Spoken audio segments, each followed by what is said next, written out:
statement, unity contract. Maria Eagle.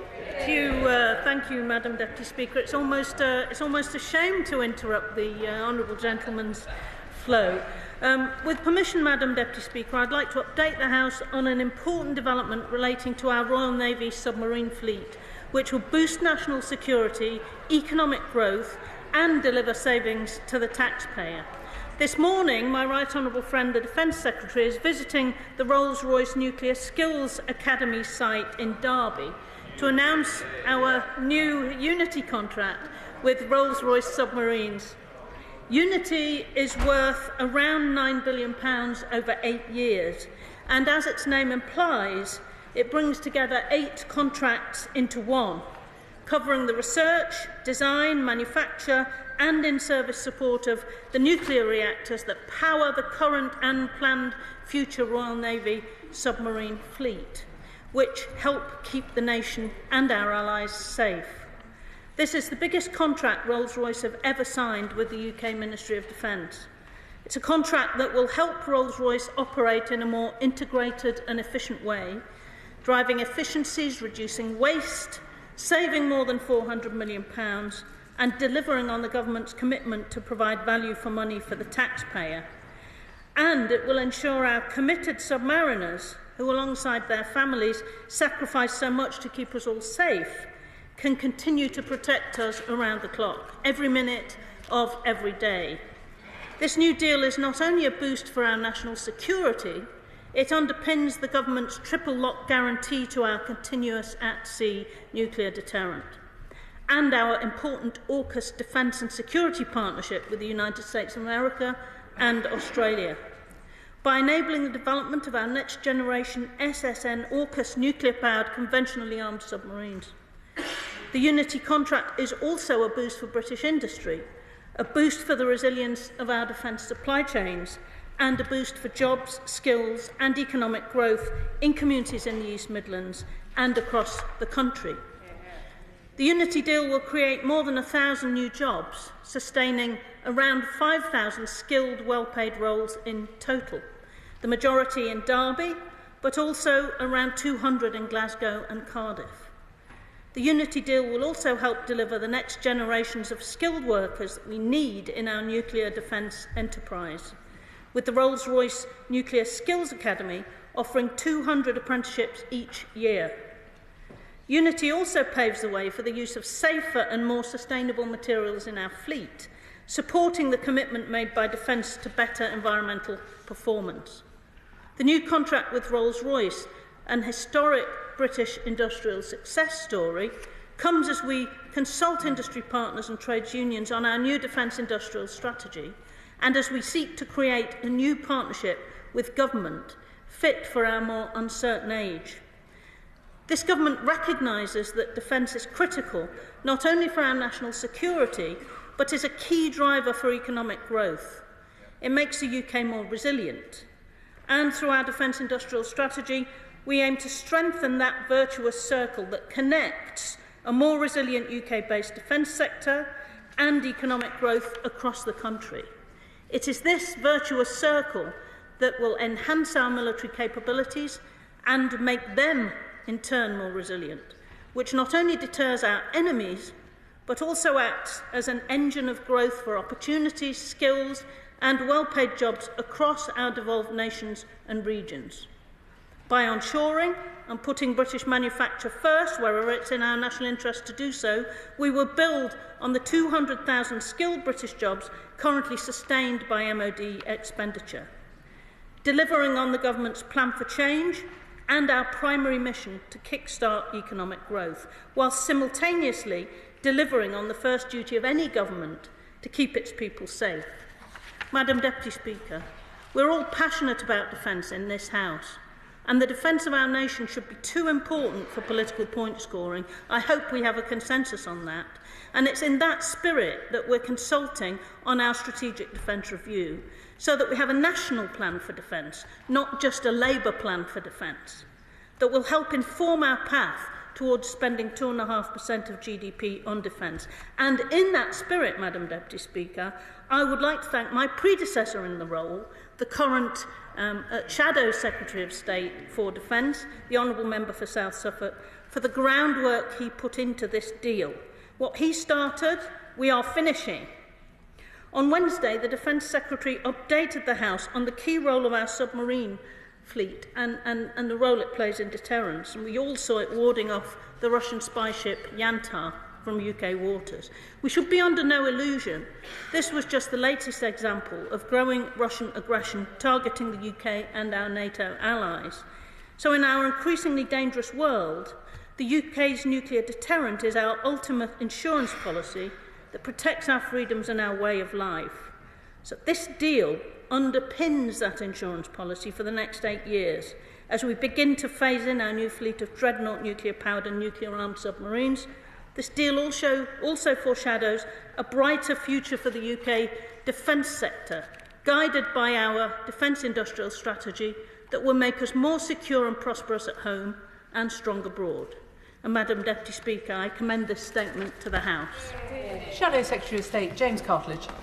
Thank you, Madam Deputy Speaker, and can I thank the Right Honourable Lady not only for early sight of her statement, but her kind words in recognising my contribution to delivering this deal. Unity by name and by nature. As with the Addington deal and the UK-Germany barrel-making deal, I can safely say these are profoundly to the benefit of our country, and whilst I would dearly love to have concluded them in office, better that such deals are delivered under any government than not at all, and I'm delighted to be responding to this statement today.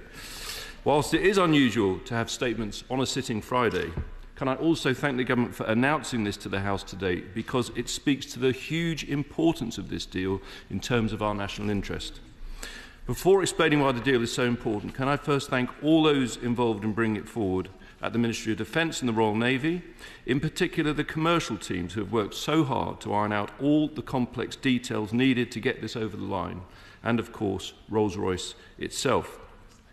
Finally, and on that note, everyone in the defence nuclear enterprise, and as the Right Honourable Lady said, a particular thanks, as we always should, to note the role of those who crew our nuclear submarines, particularly the 24/7 continuous sea deterrent. Now, as I'm sure the Right Honourable Lady will have discovered, in the many international engagements in the export role that is so important to any Minister of Defence procurement, it was my personal experience that Rolls-Royce were the single UK defence company, possibly only matched by BAE, that seemed to have greatest success in penetrating major export markets. Visiting Rainsway myself last April to keep this project moving forward, on seeing the sheer scale of Rolls-Royce's commitment to apprenticeships and manufacturing excellence, it underlined that they are both a domestic and international industrial success story for UK PLC, and we should do everything possible to support them. So the deal is economically crucial, helping sustain our sovereign defence nuclear industry, as the Right Honourable Lady said, in turn sustaining thousands of skilled jobs. Madam Deputy Speaker, I was struck on speaking to apprentices at both Barrow and Rainsway that a particular appeal for them was the assurance of a long-term career pathway ahead. So this announcement today will underwrite not just a major corporate investment, but the life plans of thousands of young people, and I wish them all well. Of course, skills remain a challenge given the sheer scale of the nuclear undertaking, and I wonder if the Right Honourable Lady could update us on how she has taken forward the work of the PAN Civil and Nuclear Skills Task Force, which I launched together with the then Civil Nuclear Minister, my right honourable friend, the member for West Aberdeen and Kincardine, in August 2023. This deal clearly builds on the good work done by the previous Conservative government, a government which always backed our armed forces, our continuous at sea nuclear deterrent and our defence industrial base, and which brought the mighty AUKUS partnership to life with the US and Australia. So can the Right Honourable Lady provide further detail on her very welcome confirmation that this deal will underpin AUKUS? But in talking about the economic importance of this announcement, we should also be clear on its military significance. The Right Honourable Lady was absolutely right to refer to the statement by the Secretary of State made on Wednesday regarding the activities of the Russian spy ship Yantar and its grey zone activities in our waters and the economic zone. I said in response that we stood shoulder to shoulder with the government not just on Ukraine, but on standing up to the Russian threat, which I still regard as by far the most immediate and serious in terms of the UK homeland. I also urge the Secretary of State to lean into being more open with the country about the Russian threat, whilst of course protecting operational security, so that the country understands the nature of that threat and what it will inevitably mean for defence expenditure. The Strategic Defence Review is expected in the spring, I hope as early as possible and ideally March, but whenever it is published, it appears likely there will be a particular focus on homeland security and missile defence, and that is entirely right. But we all have to understand a fact of military reality. There is one UK capability above all that matters in the Kremlin, and that is our continuous at-sea deterrent. There is a strong argument for reinforcing our conventional missile defence capability for the UK homeland, but that is not what deters Putin from actually striking our cities. Rather, it is our potential to retaliate. And it is for this reason that we must continue to give absolute priority to the deterrent in our defence budget, and why that budget must be urgently increased. I hope that the Right Honourable Lady can confirm both that whatever else the SDR announces, investment in our deterrent will remain absolutely central to all future plans, but also that we will hit 2.5% this Parliament. To conclude, whilst the deterrent is inevitably a multi-billion-pound undertaking, it remains a way to guarantee our security for a fraction of overall public expenditure. But what today has shown is that it also offers a huge economic return to the country, underpinning manufacturing excellence. As such, and given the threats we face, it has never been more vital that we continue to strengthen our defence nuclear enterprise. Minister. Well, thank you, Madam Deputy Speaker, and I find myself agreeing with a lot of what the Shadow Defence Secretary said. Unity, indeed. He asked about 2.5%, and I think we all agree that defence spending needs to increase. And he knows very well that we've just increased it by 5.9% in real terms this coming year, up by £2.9 billion, as a step on the way to us getting to 2.5%, which is a cast iron guarantee. He knows, and he referred to the Strategic Defence Review, which he also knows we said would be coming in the spring. And that's the plan still. So I think he'll have to wait a little longer to see the precise details of the threats that identifies, and therefore the capabilities that we then need to see ourselves developing. I think there's general agreement across the House about the dangers of things like the Yantar, the Yantar incident, which the Secretary of State spoke about on Wednesday, and we will have all noted, I'm sure, that one of our nuclear submarines was the way in which it was dealt with, and I think that reinforces the point that he made about the importance of our deterrent. Catherine Atkinson. Thank you, Madam Deputy Speaker. The contract that our Defence Secretary announced at Rolls-Royce in Derby today is the biggest Ministry of Defence contract in its history, a major contribution to the long-term investment in our city that I and neighbouring MPs have been calling for, creating 1,000 jobs and protecting 4,000 more. This is not only an investment in industry and nuclear, but also in the skills and expertise that our city is famous for. Does the Minister agree that this represents a landmark deal for British defence? Minister. Well, I'd like to thank my honourable friend for the point that she makes, and of course she knows a lot about it. She is correct, it is a landmark deal. It is particularly beneficial for Derby, but for the reason that she says, there are many skills there already, but certainly the Nuclear Skills Academy there will be creating 200 apprenticeships and opportunities a year for young people to get into nuclear skills. And of course these are transferable skills. They're not only relevant on the military side of nuclear, but also on the civil side. And so it gives young people with those skills great opportunities in life. And I think that's one of the most important parts of this deal. Liberal Democrat spokesperson Helen Maguire. Thank you, Madam Deputy Speaker. I welcome this announcement of the UK's new Unity contract with Rolls-Royce submarines. This £9 billion investment will create 1,000 new jobs in the industry, and this sort of investment represents a boost not only for our national security, but also for communities across the UK. It is right that we celebrate this success for British industry and its skilled workforce.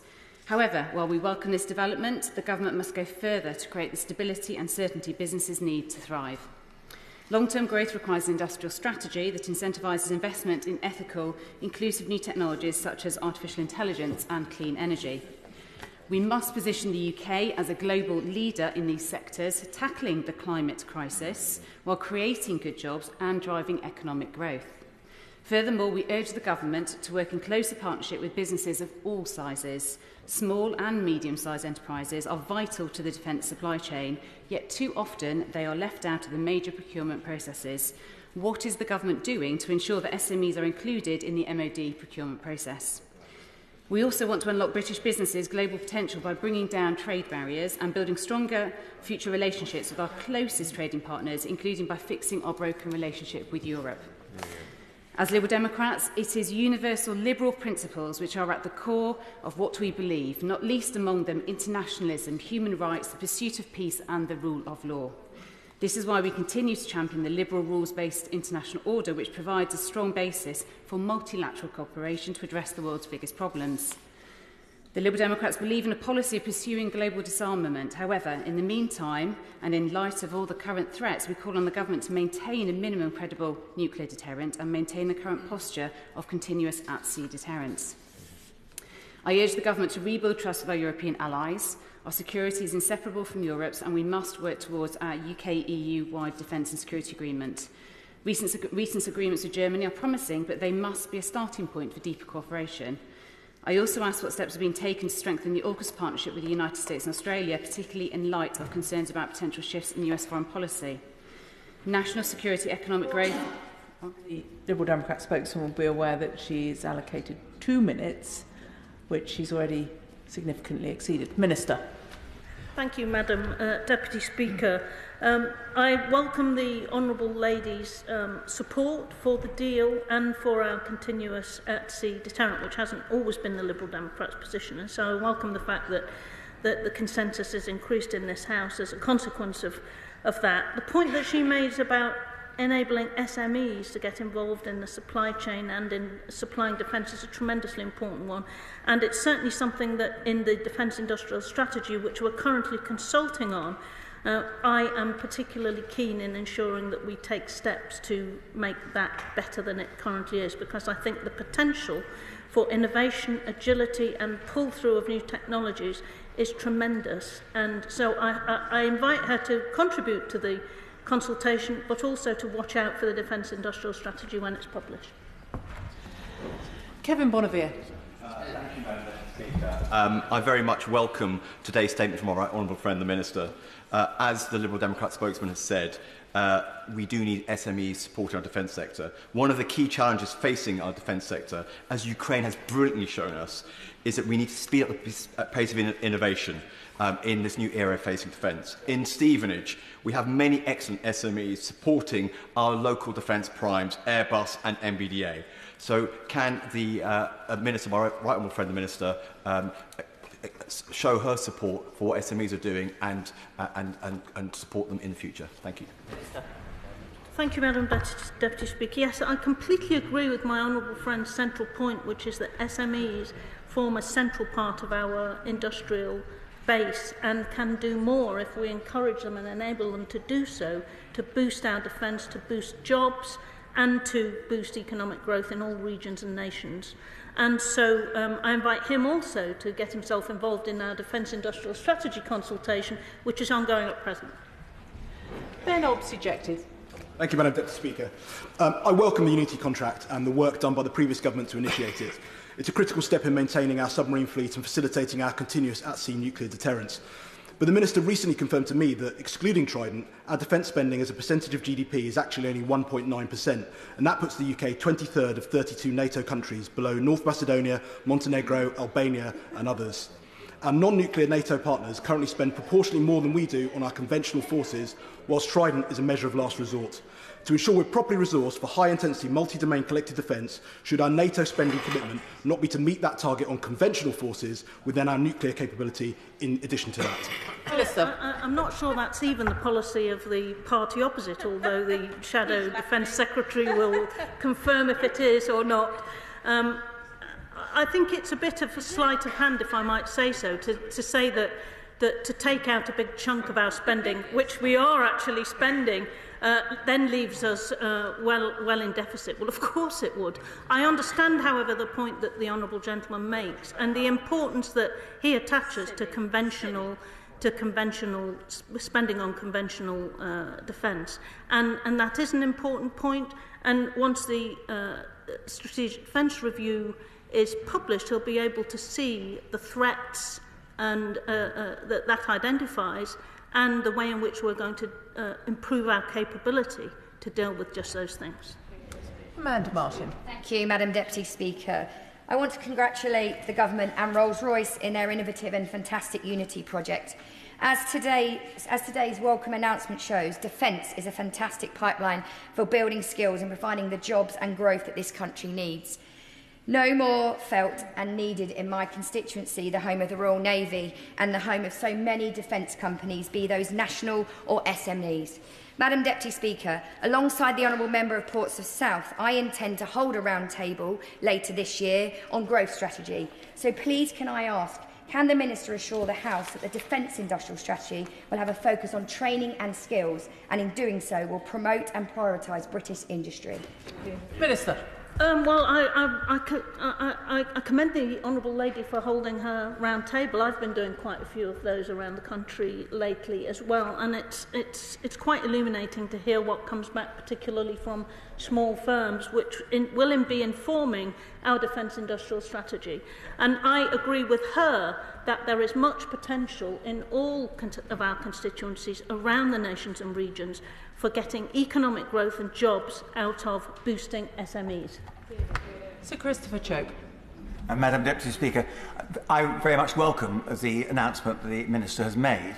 Can she also tell us where we're getting to in terms of the industrial strategy, utilising Rolls-Royce's expertise in producing small modular reactors? There seem to be a lot of delays in actually delivering on those, and yet Rolls-Royce has demonstrated by this very contract that it is a leading global player in that field. Minister. Well, I thank the honourable gentleman for his question, and I think he's right that there is much innovation in the defence industries in our nations, and often with dual-use technology, which means that it's not just about defence, it's about a broader range of potential opportunities.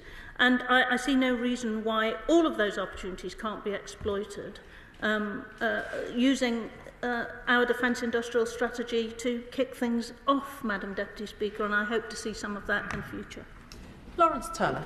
Thank you very much, Madam Deputy Speaker, and as a former official of the GMB Shipbuilding and Ship Repair Union, I warmly welcome today's announcement. Does the Minister agree that an aim of the Defence Industrial Strategy should be to open up opportunities for jobs and apprenticeships to people from disadvantaged communities? Yeah. Minister. Well, I do very much agree with my honourable friend, and our defence industries are largely based outside of London and the South East in all of our nations and regions, and quite often are focused already in areas that have some deprivation. And so I think my honourable friend's right to identify that the defence industries across our nations and regions can be a part of regional development as well as boosting national growth. Kirsty Blackman. Thank you very much. The nuclear defence enterprise for the UK is an extortionate vanity project. We would much rather this was spent on conventional defence capabilities. The Minister states that the contract will drive efficiencies, reduce waste and save over £400 million. Given that no major nuclear contract has ever come in under budget. How does she expect that this will happen? And in terms of the 200 jobs that will be split between Cardiff and Glasgow, can she let us know when during the course of the contract these jobs will be delivered? Will it just be at the end or will they come earlier on? And what will the split be between Cardiff and Glasgow, please? Well, I opened the centre in Glasgow that has some of those jobs, which already I can assure her well happening, and I think the Cardiff centre isn't quite up and running yet, but it will be soon. So those jobs are already there, and I of course disagree with the first point that she made, but that's fair enough. I hope that she will see the importance of manufacturing skills and job opportunities, many of which have dual-use applications, as do indeed the apprenticeships at Rolls-Royce in Derby, because there's nothing to say that the young people who obtain those nuclear qualifications won't go and work in the civil side of nuclear in future. And so, Madam Deputy Speaker, even she ought to be able to see the importance of skilling up young people and creating job opportunities around the nations and regions. Chris Vince. Thank you, Madam Deputy Speaker. Can I thank the Minister for her statement today? Look, I think we all want to live in a world where we don't need a nuclear deterrent, but it's very, very clear with some of the conflicts that we've seen recently that that just isn't the world that we currently live in. Would the Minister agree with me that the first duty of a government is to protect protect the country? And would she also welcome the work being done at Raytheon, which we both visited? It feels like a lifetime ago, but it was only 7 months ago, to actually make sure that we are manufacturing and producing defence systems in-house and not relying on foreign imports? Well, I agree very much with my honourable friend's points, and I remember fondly that visit during the general election campaign, I think it was, to his constituency.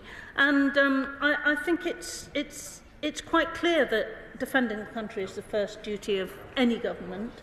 And he will have seen from the statement of intent in respect of our defence industrial strategy that one of the key things we want to achieve is to build more in Britain, and so to improve British jobs and economic growth out of the money that we spend on our defence. I think that is a win-win, Madam Deputy Speaker. Greg Smith. Thank you, Madam Deputy Speaker. This deal is absolutely the right thing to do, and I very much welcome the Minister's commitment to our continuous at-sea deterrence, something that hasn't always had universal support on Labour benches. Now, my right honourable friend, the Shadow Secretary of State, asked a very clear question to the Minister about how she sees this underpinning for the long term the AUKUS deal. Unless my hearing's even worse than I thought, I'm not sure she gave that clear commitment. So can I give her another opportunity to make absolutely clear this government's commitment to AUKUS and this deal's central role in its long-term future? Yes, I was attempting to answer lots of questions from the honourable gentleman, the Shadow Defence Secretary, and didn't get to that one, so he's right to raise it with me again. This deal enables us to boost production and capacity, the capacity that we need in order to deliver SSN AUKUS as a follow-on from our dreadnought submarines. And without it, we would be in much more difficulty in making sure that we could do everything we need to do on time to deliver those commitments.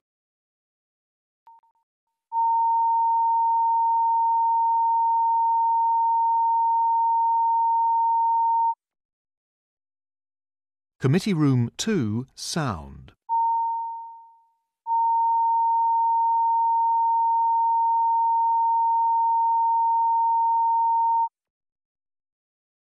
Committee Room 2, Sound.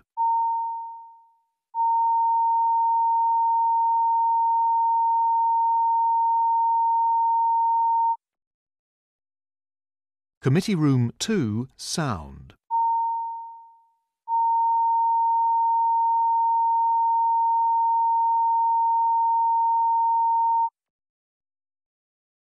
Committee Room 2, Sound.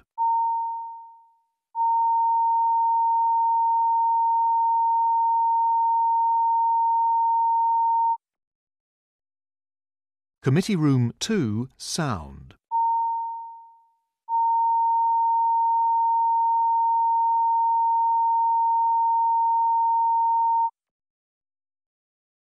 Committee Room 2, Sound.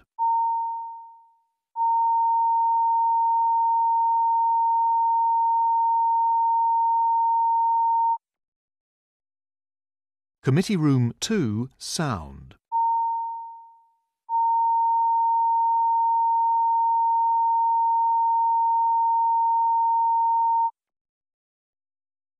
Committee Room 2, Sound.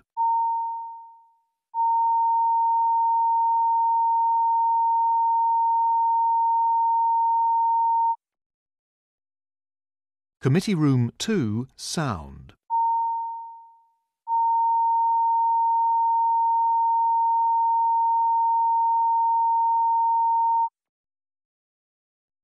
Committee Room 2, Sound.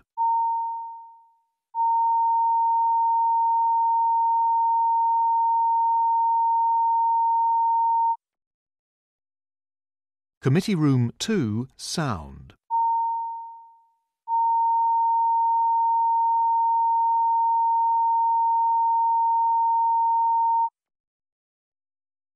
Committee Room 2, Sound.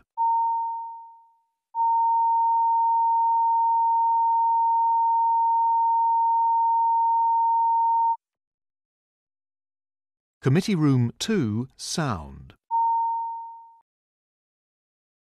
Fleet. Yes, I can confirm what my honourable friend has said. The spending that we in the MOD spending already supports over 200,000 jobs directly, and many more besides. And my honourable friend has set out an example in his own constituency. The Defence Industrial Strategy will aim to create jobs in every nation and region of this country. Jim Shannon. Thank you, Madam Deputy Speaker. Can I thank the Minister very much for a very positive statement. It's always good to have positive statements, and today is one of those occasions. Thank you for that.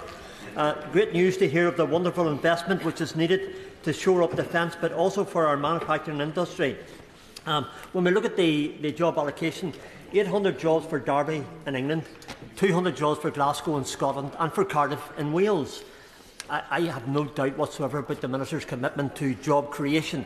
But will the Minister outline how government can ensure that Northern Ireland business and factories can be involved in the supply or provision of parts, and in particular whether the skills of Harland and Wolff can and will be utilised in fulfilment of this contract, and further whether UK-wide involvement was a stipulation of this deal with Rolls-Royce? Thank you. Well, the honourable gentleman, as ever, is fighting for his constituents, and he makes some good points about Harland and Wolff and skills. That we obviously do have defence contracts based at Harland and Wolff, and I will be visiting Belfast in due course. I won't give him the exact date, but soon, in order to galvanise and understand what's available in the SME community, in particular in Northern Ireland. I look forward, perhaps, to talking to him about that at the time. Henry Tufnell. Thank you, Madam Deputy Speaker. Today's announcement is a fantastic boost to British industry and to British manufacturing. In my constituency of Mid and South Pembrokeshire, we have a really proud history of supporting our national security. So can I ask the Minister what steps she will be taking in terms of the defence industrial strategy to support local economic growth in constituencies like mine out in West Wales? Minister. Well, my honourable friend is right. There is great potential for economic growth in all of our nations and regions and in every one of our constituencies in respect of the extra spending that MOD is now able to offer to keep our nation safe. And I'm sure that he has firms, SMEs, that can benefit from defence contracts if we can make it easier for them to engage with defence, which is one of the problems that they all tell me they have at present. James Nation. Thank you, Madam Deputy Speaker, and I think as the final word comes back to the East Midlands, I'd like to thank the Minister for her hard work on this. Many of my constituents in Rushcliffe work for Rolls-Royce and will wholeheartedly welcome this announcement today. Could the Minister just briefly explain how skills development will link to the evolving defence industrial strategy, and can she explain how she will work with our fantastic Mayor in the East Midlands, Claire Ward, to maximise the opportunities for our region. Well, the Honourable Gentleman is right that skills are absolutely key, and that is why this deal has established a Defence Nuclear Skills Academy to make sure that 200 apprentices a year can benefit from gaining those skills. And I have no doubt that long-term partnerships with defence industries will enable us to do this on a broader scale, and the Defence Industrial Strategy will be a key part of giving that confidence to companies that it is the right time to invest in skills. Can I thank the Minister for her statement, and whilst the Ministers might swap